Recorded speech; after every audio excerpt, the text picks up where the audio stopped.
Bismillahirrahmanirrahim. Assalamualaikum warahmatullahi wabarakatuh. Waalaikumsalam warahmatullahi wabarakatuh. Selamat siang anak-anak. Siang. Bagaimana kabar kalian hari ini? Alhamdulillah luar biasa. Allahu Akbar. Alhamdulillah pada kesempatan siang kali ini kita bisa kembali bertatap muka dalam kegiatan evaluasi pembelajaran di materi pembelajaran pendidikan agama Islam dan budi pekerti. Sebelum kita memasuki kegiatan pembelajaran, untuk ketua kelas silakan dipimpin dengan berdoa terlebih dahulu. Sebelum kita belajar, alangkah baiknya kita berdoa. Berdoa mulai. Bismillahirrahmanirrahim. Rabbi shrah li sadri wa yassir li amri wahlul 'uqdatam min lisani yafqahu qawli. Berdoa selesai. Beri salam. Assalamualaikum warahmatullahi wabarakatuh. Waalaikumsalam warahmatullahi wabarakatuh. Alhamdulillah kegiatan pembelajaran sudah dibuka dengan doa. Mudah-mudahan kita diberikan keterbukaan di dalam mencari ilmu pada kesempatan hari ini. Untuk selanjutnya, Bapak absen terlebih dahulu. Ridwan, Babi, Tiara, Malang. Ya, untuk absen cukup hari ini. Alhamdulillah kita masuk semuanya. Untuk selanjutnya kita tadarus terlebih dahulu sebelum masuk ke kegiatan pembelajaran. Silakan buka Al-Qur'annya. Ikuti apa yang akan Bapak bacakan. A'udzu billahi minasy syaithanir rajim.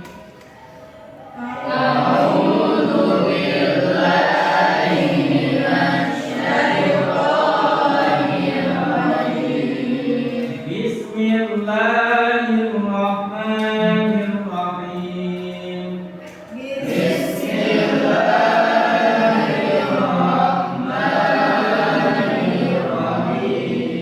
Ud'u ila sabili rabbika bil hikmati wal mau'izatil hasanati wajadilhum billati hiya ahsan.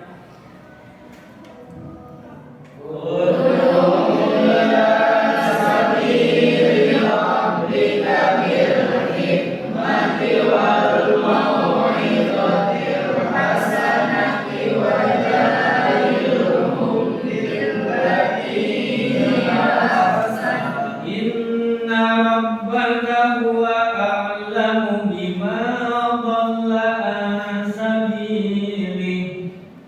Inna rabbaka huwa a'lamu bima dhalla an sabilihi wa huwa a'lamu bil muhtadin.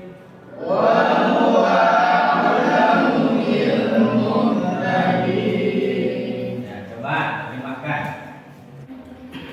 Artinya, serulah manusia kepada jalan Tuhanmu dengan hikmah dan pengajaran yang baik, dan berdebatlah dengan mereka dengan cara yang baik. Sesungguhnya Tuhanmu, dialah yang lebih mengetahui siapa yang sesat dari jalannya, dan dialah yang lebih mengetahui siapa yang mendapatkan petunjuk. Terima kasih saudara Dede yang sudah membacakan terjemahannya. Kita tutup dengan doa bersama. Shadaqallahul Azim. Alhamdulillah, pembukaan sebelum masuk ke pembelajaran kita buka dengan membaca ayat suci Al-Qur'an. Ini adalah kaitan ayat yang berkenaan dengan materi yang akan kita sampaikan. Dan Bapak berharap kalian semua bukan hanya di sekolah ya, tapi di rumah juga senantiasa gemar membaca Al-Qur'an. Karena dengan membaca Al-Qur'an, insya Allah Al-Qur'an akan menjadi syafaat kelak nanti yang akan menolong kita di yaumul kiamat. Untuk selanjutnya Bapak sampaikan dulu persepsi ataupun kaitan dengan materi yang kemarin sudah kita bahas. Coba masih ingat materi yang kemarin kita bahas tentang apa? Tentang takbir. Ya. Pertanyaan pertama, coba apakah yang dimaksud dengan tabligh? Coba siapa yang mau menjawab? Ya, silakan. Tabligh adalah kegiatan menyampaikan pesan Allah Subhanahu wa taala secara lisan kepada orang Islam atau lebih untuk diketahui dan diamalkan isinya. Ya, terima kasih. Selanjutnya, pertanyaan yang kedua, apa sajakah yang harus kita perhatikan dalam etika dalam melakukan tabligh? Siapa yang mau menjawab? Ya, silakan. 1. Bersikap lemah lembut, tidak kasar dan tidak merusak. 2. Menggunakan bahasa yang mudah dimengerti. 3. Mengutamakan masyarakat dan diskusi untuk memperoleh kesepakatan bersama. 4. Dakwah. 4. Materi dakwah yang disampaikan harus mempunyai dasar hukum. Ya, cukup. Terima kasih. Bapak harapkan yang lain untuk senantiasa sebelum masuk ke pembelajaran dikulas dulu untuk materi pertemuan yang sebelumnya. Untuk materi yang akan kita pelajari hari ini yaitu materi yang berkenaan tentang khutbah. Bapak sampaikan dulu untuk kompetensi dasarnya, coba diperhatikan ke depan. Yang pertama, menerapkan ketentuan dakwah di masyarakat sesuai dengan syariat Islam, menjaga kebersamaan dengan orang lain dan saling menasihati melalui dakwah, kemudian menganalisis pelaksanaan dakwah dan menyajikan ketentuan dakwah. Adapun untuk tujuan pembelajarannya, ya, setelah nanti kalian berdiskusi, mengamati gambar ataupun video, pertama kalian dapat menentukan dan menerapkan ketentuan dakwah dengan baik. Kemudian menegakkan dakwah, kemudian bisa melaksanakan contoh pelaksanaan dakwah, bisa menjelaskan pelaksanaan dakwah, dan bisa mempresentasikan pelaksanaan dakwah dengan baik. Nah, selanjutnya coba kalian buka dulu untuk buku pegangan yang akan kita jadikan sebagai sumber pembelajaran yang berkaitan tentang dakwah. Silakan Bapak kasih waktu untuk kalian literasi ataupun membaca terlebih dahulu. Ya, waktunya cukup. Anak-anak, jadi inti dari materi yang akan kita bahas yaitu materi tentang dakwah. Secara bahasa, dakwah itu berasal dari bahasa Arab yaitu da'ah yad'u dakwah, artinya mengajar. Sedangkan dalam arti pengertian secara istilah bahwa dakwah itu adalah mengajak ya sesama manusia itu untuk menuju jalan yang benar, jalan yang sesuai dengan syariat ataupun ketentuan agama Islam. Kita saling menasihati, kemarin melalui khutbah, kemudian melalui tabligh, dan kita juga dapat menyampaikan dan mengajak menyeru melalui jalan secara dakwah, yaitu dengan mengajak manusia kepada jalan yang benar. Selanjutnya, coba kalian perhatikan video yang akan Bapak tampilkan. Silakan cermati, amati apa kaitannya dengan materi yang sudah kalian baca di buku paket. Ini videonya.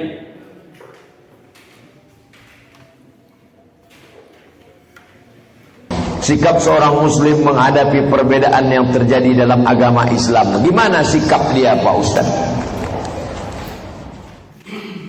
Ya, cukup.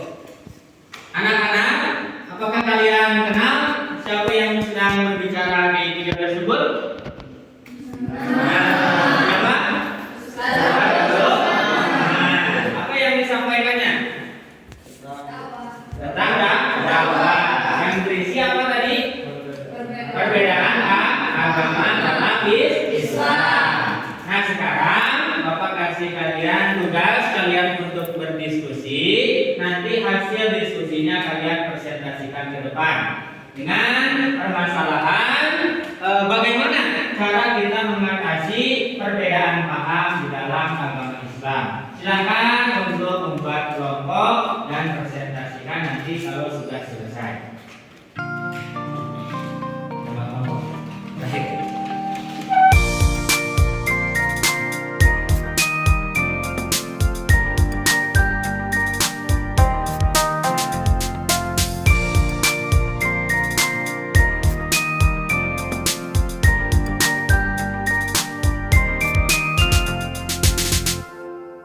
Anak-anak, waktu berdiskusi kalian sudah selesai. Silakan sekarang masing-masing kelompok untuk mempresentasikan hasil diskusinya. Mulai dari kelompok 1.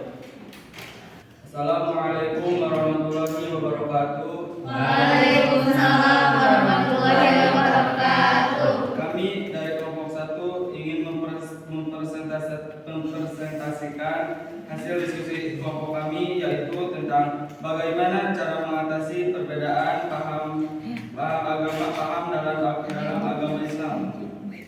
Jawabannya mungkin wajar-wajar saja terjadi pada agama Islam.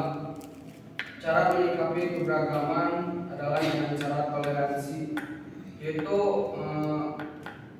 menghargai dan menerima perbedaan atas berbagai perilaku, budaya, agama, suku, ras yang ada di dunia ini.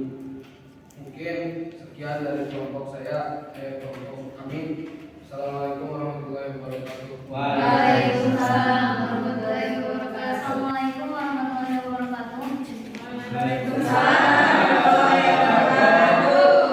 Kami dari kelompok 2 akan mempresentasikan hasil diskusi kami tentang perbedaan paham dalam agama Islam.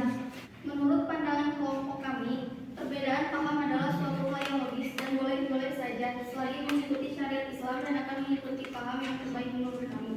Dan kami akan mengikuti bagaimana banyaknya pengikut. Kesimpulannya boleh-boleh saja karena itu hak pemeluk agama Islam. Sekian dari kelompok kami. Wassalamualaikum warahmatullahi wabarakatuh. Assalamualaikum warahmatullahi wabarakatuh. Waalaikumsalam warahmatullahi wabarakatuh. Kami dari kelompok 3 ingin mempresentasikan hasil diskusi kami yang menjelaskan tentang mengatasi perbedaan dalam agama Islam. Menurut pandangan kami, perbedaan pendapat dalam Islam itu boleh-boleh saja, dikarenakan perbedaan pendapat sudah ada sejak zaman Nabi Muhammad SAW, dan perbedaan pendapat itu rahmat bagi kami semua. Sekian dari kami. Wassalamualaikum warahmatullahi wabarakatuh. Bapak ucapkan terima kasih pada 3 kelompok yang sudah mempresentasikan hasil diskusinya. Coba sekarang ada yang mau mencoba menyimpulkan terkait materi hari ini? Silakan. Ya, silakan. Jadi kesimpulannya dalam materi ini yaitu aktivitas dakwah dapat dilakukan dengan berbagai cara atau metode, namun pada intinya bertujuan untuk menggapai kebahagiaan hidup dengan dasar ridho Allah Subhanahu wa taala. Tanpa adanya dakwah, ajaran Islam tidak akan tersebar luas dan jumlah masyarakat muslim pun tidak akan sebanyak sekarang ini. Dengan demikian, dakwah memiliki manfaat yang besar. Melalui dakwah, ajaran yang bersumber pada Al-Quran dan hadis tersebar luas di berbagai belahan dunia. Tentu Anda telah mengetahui mengapa Islam dapat tersebar dengan mudah. Hal itu karena dakwah yang dilakukan didasarkan pada ketentuan syariat Islam. Terima kasih Ridwan yang sudah menyampaikan kesimpulan terkait materi yang kita bahas hari ini. Anak-anak sekalian, bahwa pentingnya dakwah itu sangat vital sekali dalam ajaran agama Islam, terutama banyaknya agama Islam berkembang secara pesat itu melalui metode berdakwah, saling mengajak, menyeru pada kebaikan. Adapun tadi terkait dengan perbedaan pemahaman agama dalam Islam itu adalah hal yang wajar dan ini banyak terjadi. Maka sikap kita hendaknya kita itu menjadi pribadi yang saling menghormati, saling menghargai, saling mengayomi. Jangan sampaikan kita berpecah belah di antara berbagai ormas yang ada dalam syariat agama Islam ini sehingga menimbulkan pembelajaran. Bahwasanya aktivitas dakwah ataupun perbedaan dalam Islam itu adalah rahmat bagi umat Nabi Muhammad Sallallahu Alaihi Wasallam. Hendaknya kalian menjadi pribadi yang saling menghargai, jangan menjadi pribadi yang fanatik terhadap satu kelompok. Biarlah sebagian kelompok ya ada yang kunut ya, ada yang tidak. Sebagian kelompok ada yang menggunakan usholi sayyidina, ataupun sebagian kelompok ada yang tidak menggunakan usholi ataupun sayyidina. Itulah merupakan daripada Islam itu menghargai, menghormati, maka akan terbentuklah Islam itu sebagai rahmatan lil alamin. Untuk selanjutnya Bapak akan memberikan kalian evaluasi di tempat kerja. Silakan kalian isi ya. Bapak kasih waktu 10 menit. Silakan. Waktu selesai untuk pengerjaan tempat kerja ini sebagai bahan evaluasi kalian dalam memahami materi tentang dakwah. Untuk selanjutnya tugas tambahan Bapak kirim di WA. Silahkan dikerjakan di rumah ya semuanya. Jangan ada yang terlambat. Nanti Bapak kasih reward ya, yang mendapatkan nilai 100 ya. Insyaallah. Untuk selanjutnya kita refleksi terlebih dahulu. Anak-anak coba perhatikan Bapak. Apakah materi yang kita bahas hari ini, pembelajaran kali ini menyenangkan? Alhamdulillah. Bagaimana pembelajaran kalian dengan cara diskusi, apakah lebih mudah? Nah, alhamdulillah pembelajaran yang menyenangkan dan pembelajaran melalui hasil diskusi akan kita rasakan itu kemudahan karena yang kerjanya dengan berkelompok ya, kerjasama. Selanjutnya kita akhiri materi hari ini dengan mengucapkan hamdalah bersama. Untuk materi yang akan kita sampaikan pada pertemuan yang akan datang, yaitu materi yang berkenaan tentang perkembangan Islam ya. Sekian dari Bapak, kita akhiri dengan wassalamualaikum warahmatullahi wabarakatuh.